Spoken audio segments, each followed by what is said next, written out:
Hi guys, I'm Shmee, and this evening I'm filming with the BMW 730D, the new 7 Series, the 7th generation. Now normally I'm out filming with the latest and fastest supercars, and of course this is a little bit different, but what it is the most incredible tech fest you could ever imagine. This car has so much by way of technology, options, features, safety functionality, just everything you could possibly imagine pretty much. Even if I get started, I just have to show you the key quickly, because the key itself is a sort of a little mini tablet with all sorts of functionality that you can go through, and I'll get into that in a little bit more detail. I'm going to show you around the car, we'll go for a quick drive, and then I'm heading over to the airport actually with the car, because it's basically the perfect chauffeur car to pick up my friend who's coming over to England. So we'll pop over to Heathrow, and then we'll play around with it a little bit more and talk more about what's going on the inside. So the new 7 Series, of course, a very popular car in BMW's line, the largest of their cars, although from my initial driving it doesn't actually feel as large on the road as you'd expect. It's a touch over 5 meters long, has obviously a lot of BMW's new styling with the headlights coming round into the front grille.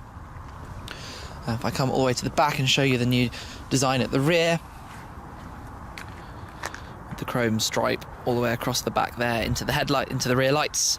So this car, the 730D, is probably going to be the most common or most popular engine choice, especially in the UK. There's a 3-litre twin turbocharged straight 6, 261 brake horsepower, 0 to 62 just over 6 seconds, claimed combined over 40 miles per gallon.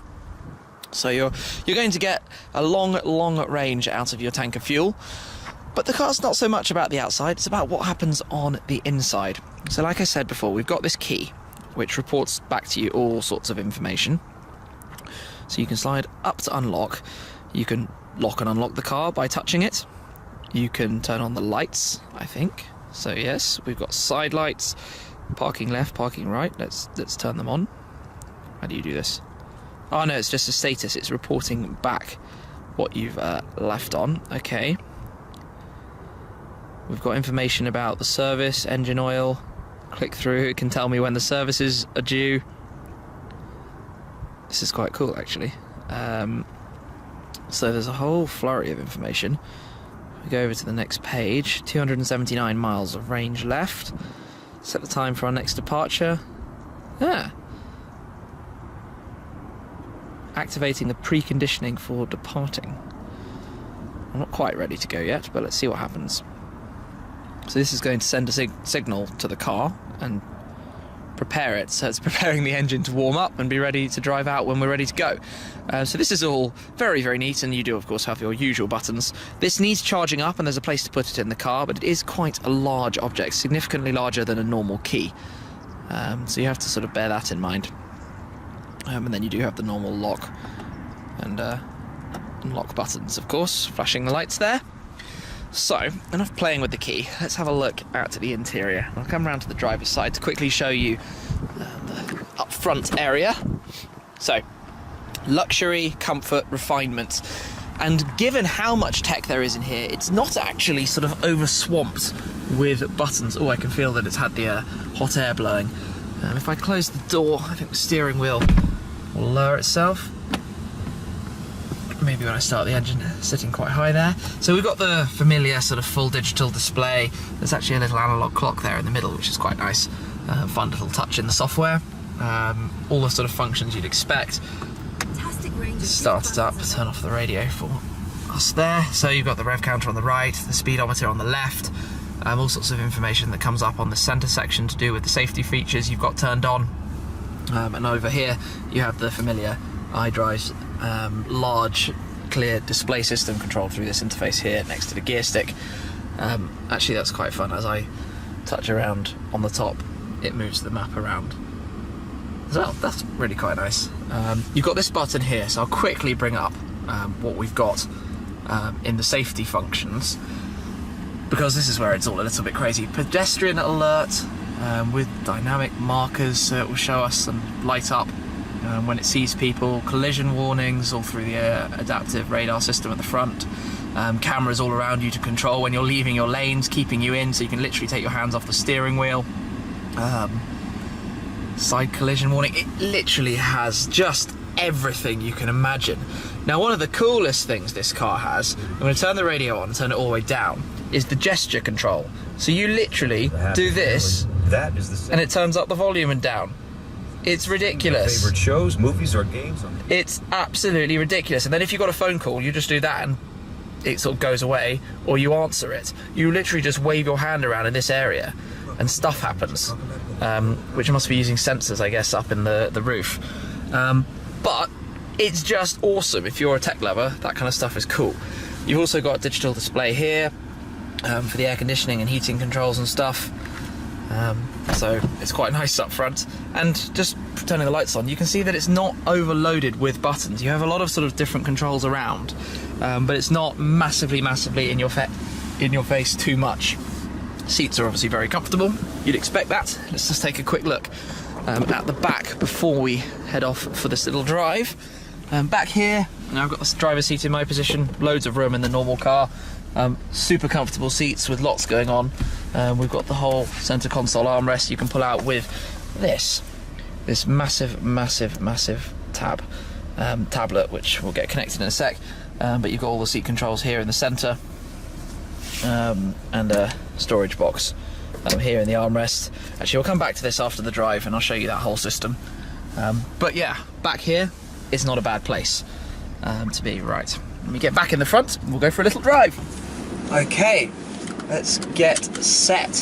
So normal 8-speed automatic gearbox, which I found initially is sort of brilliant for just not having to do or change anything. Steering's very light, as you'd expect in this kind of car.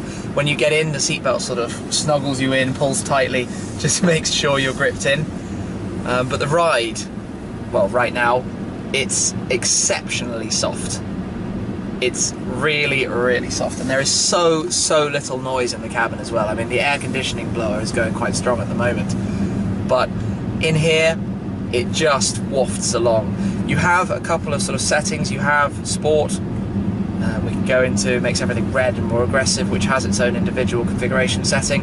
We have comfort, or we have comfort plus, which is obviously even softer, or we have Eco Pro. Now on the right hand side you have adaptive, and if you press adaptive, the car will fully sort of adapt as you go and change all of the settings sort of to the optimum at that time. So if you're going, let's say, really slowly up to a speed bump, the suspension gets softer, you roll over the speed bump. If your foot is pressed to the floor on the accelerator pedal as you get to a corner, you're naturally going to be with a stiffer suspension, and it's going to go around the corner in a significantly less sort of wafty way than it otherwise would. So that whole sort of configuration actually seems to work brilliantly. You just get in the car, drive it, you don't need to worry too much about what you're doing and what modes you're in. You have all the comfort features like adaptive cruise control, so obviously mirroring your speed off the car in front up to a limit you set it to. It will automatically brake you as a result as well. The whole lane assist stuff I was telling you about, so the car will literally, if you're going along and it's enabled, which you do by turning on, so we've got all the systems on at the moment. It only works above a certain speed, so I can't show you that on the country lanes right now, but it will literally just guide you in the lane without your hands on the steering wheel for a short period. It will then notify you that your hands are off the steering wheel and you need to get them back on, which is certainly right from a safety point of view. But again, you know, if you're drifting lanes accidentally, it will sort of, you'll feel a gentle tug as it pulls the wheel back into line in the sort of right direction. So from a safety point of view, you couldn't really ask for more than that, so it's pretty perfect. What are the other things that it's got? Yeah, blind spot monitoring, all those sort of other things you'd expect. But this is where, you know, you get to enjoy quite how quiet and luxurious the car is. And really, if I did turn down the air conditioning control, if I turn off the fan, it just gets very quiet. That was actually just the passenger side, if I turn off the driver's side too. It's just completely like silent, completely silent in here. There we go. No noise at all, which is phenomenally cool. Even there's a truck right next to me and you can just hear the rumble of it. And let's put those back on automatic for the moment. I do like that digital display as well. So all around, it's a really, really nice car to be driving in. Very, very comfortable, very easy to drive. There's a lot of give in the steering wheel, you'd expect that. So, you know, it's not the sort of most direct pointed car in the world. It's 1,750 kilos, of course. It has quite a large footprint. But in the sport mode, when pushing on, it does have a bit more feedback than you expect from a car of this kind of size and a bit more driving enjoyment. But let's face it, that's not going to be the primary purpose of the BMW 7 Series. It's going to be for long distance, comfortable cruising, chauffeur driving like I am now. And I guess on which point, let's get over to Heathrow and pick up my friend. Now that we're on the motorway, you'll have to excuse me for my stupidity earlier, because the way you turn on the lane assist is this button here, which engages the settings. So I'm going to turn on active cruise control, and then set my speed for the limit, which is of course 70 miles per hour. So I've got the head-up display. I can set the adaptive cruise control off the Clio in front of us, and this is where basically if there's a corner, the car is going to do its thing and basically keep it completely in line. Now I don't know if the head-up display can be seen from the camera, obviously in the distance just above me, but we've got a corner just in front of us. The road is going round to the right, so I'm going to take my hands off the steering wheel and trust the car, and you can see the steering wheel turning to the right. The image in front is turning to the right. Now obviously don't try this at home. But the car will make sure you stay in the lane. As soon as you touch it back again, it goes back into green. So there is a sort of time setting, a maximum length of time you can do this for, obviously for safety reasons. You should never take your hands off the wheel, it's dangerous driving. But the adaptive cruise control is also a brilliant system, the way it's, you know, slowing us down to 50 odd miles per hour, keeping us in line, but the car is taking us on its own around the corner. But we're reaching a traffic jam here. This will actually be interesting on its own, because the car, so that's letting me know that I've had my hands off the wheel for too long. Put them back on and it goes green, but I haven't manually touched the brake or the throttle once in this clip. The car is doing all of this itself, which is just, it makes driving so gentle and comfortable and relaxing. Yeah, it's done a nice job. It's carnage at the airport this evening, but I've picked up Mark, who joins me on many of my trips, and he's going to be driving, so he's just getting himself set up in the driver's seat. I'm going to be jumping in the back. Hi Mark. Hello. Welcome to England. Thank you very much. Welcome to London, and I'll be having a play with this, so we'll just set a nav and get on the way, and then I'll start having a fiddle around with stuff. The navigation is set and we're straight into traffic. Unsurprising for London, we've got just under an hour to get home, but that's going to give us an opportunity to play with the tablet back here, which is of course this Android-based tablet system. It's almost like an actual tablet that's just installed into the armrest here. So you've got all sorts of different features we can go through, and I'll give a quick demonstration. So interior lighting, you can change the colours. That's the sort of lights over around the door. You can see they've gone a little bit green. Make them back to blue. Actually, if I make them even brighter, you can see them better. So you can play around with all of those kind of settings and things. On the interior lighting, if I come through, you can go to sun protection, which shows us all the different sort of blinds like that, and there's a panoramic sunroof up here as well that I believe we can close if I press that. No, that doesn't work. That's my driver's door. Sorry, my driver's door, not driver's, my passenger door blind. So we can open those back up because that's a bit antisocial. Yeah. Play with all of that. Then we've got the seats. So this is where I can move using these controls any of the seats. So it's currently set on this panel for the front left.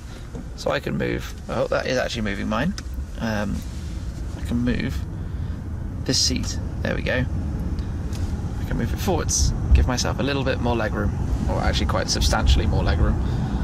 As much as I could possibly want. You can obviously do all the settings for both of the seats with that and save them. So you could save, if we save that as 2, 1 will bring it back, 2 will get rid of it and give me a bit more room in front of me. So that's quite fun. And then if we go to the next page, we've got the climate control settings. Obviously we have our own sort of four-way climate control anyway to control the rear here independently of the front.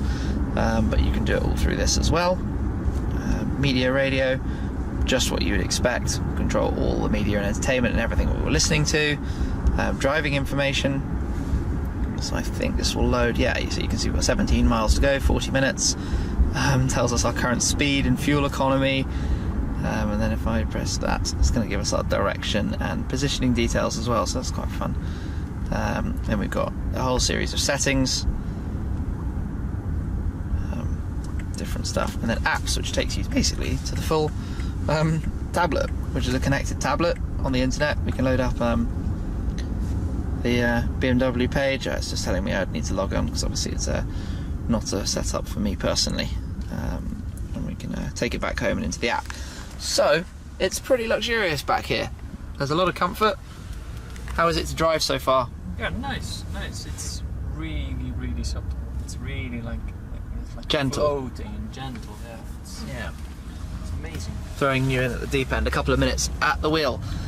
Well, there we go. I've had my quick look around the car, showing you some of the tech stuff and what it's like back here. I'm looking forward to the drive home. I can now take a rest, get my phone out, do some work, anything. All in absolute luxury.